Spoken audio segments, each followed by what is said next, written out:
so much for joining us on this week's episode of Next Gen Investors, where we update you guys on what's happening in the market.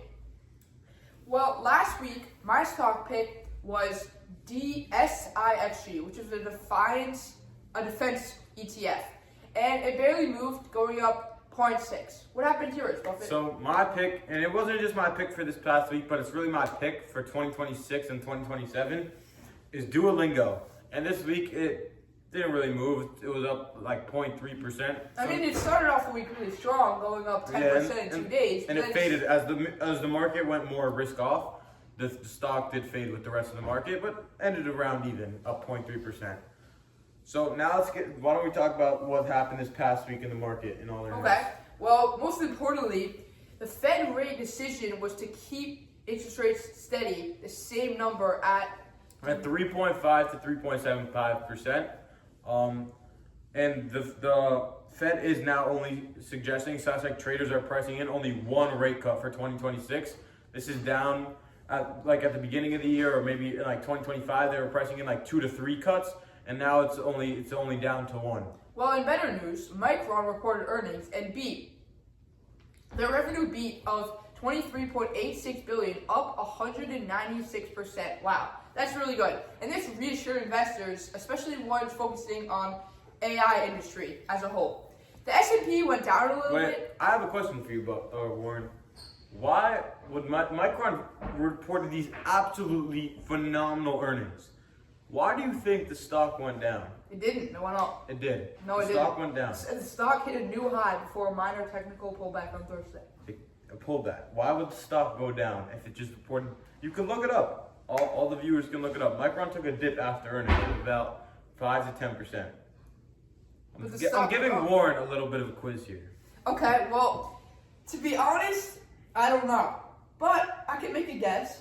My guess is that based on all AI stocks dip even if after they beat earnings. Because people, what's it called? When they think something's gonna happen, so they don't They price it in? They priced it in. They priced in that they would beat earnings, so it wasn't really crazy when they did.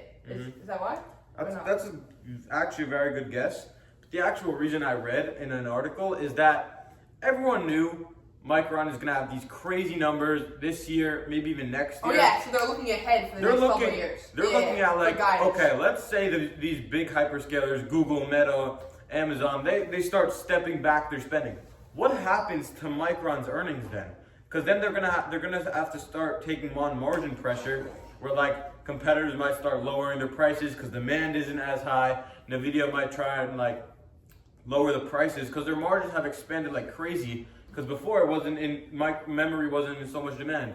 And if you look at memory stocks in general, they're very cyclical. So they'll go in these huge cycles of everyone wants to own Micron stock right now. The revenues are going through the roof. It's nuts. And then you'll see my guess is probably by 2030, a lot of people are not going to be owning Micron stock because the memory demand just isn't there anymore. So that's my take on it. Alright, so this is not just what's happening last week, but it also shifts into it's a great transition to what's happening next week. So obviously, still a big part of what's moving the market nowadays is the Iran-Israel-US war. Especially oil. Yeah, that's definitely moving oil a ton, which can affect the inflation and a bunch of other stuff.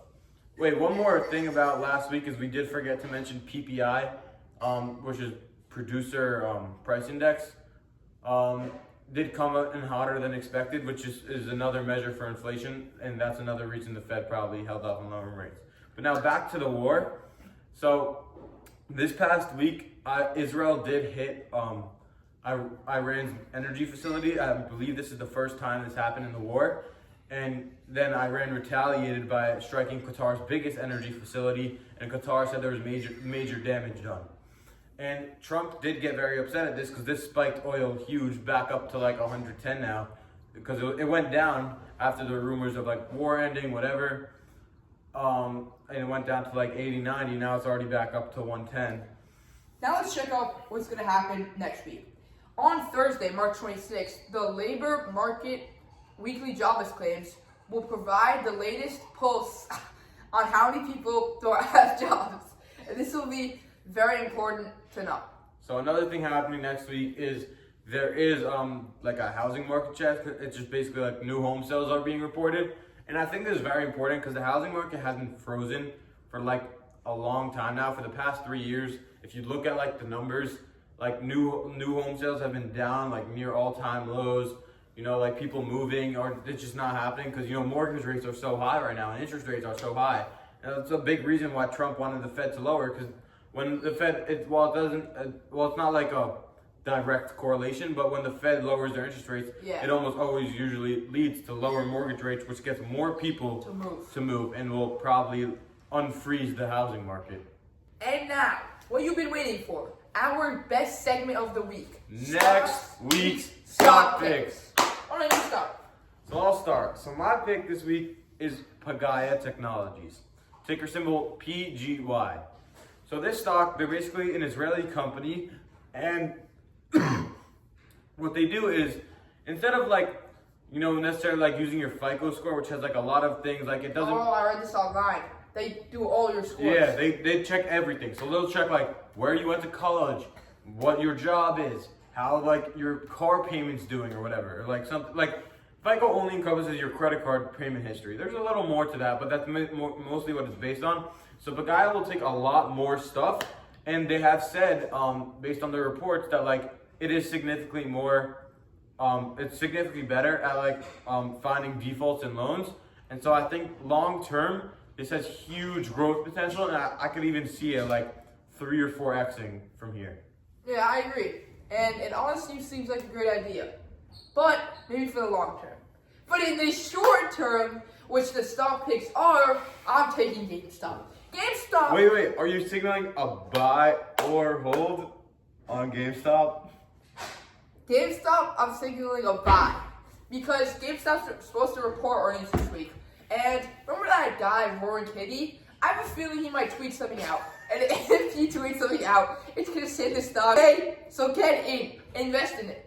Thank you so much for joining us. I'm Warren. He's Buffett on Next Gen Investors.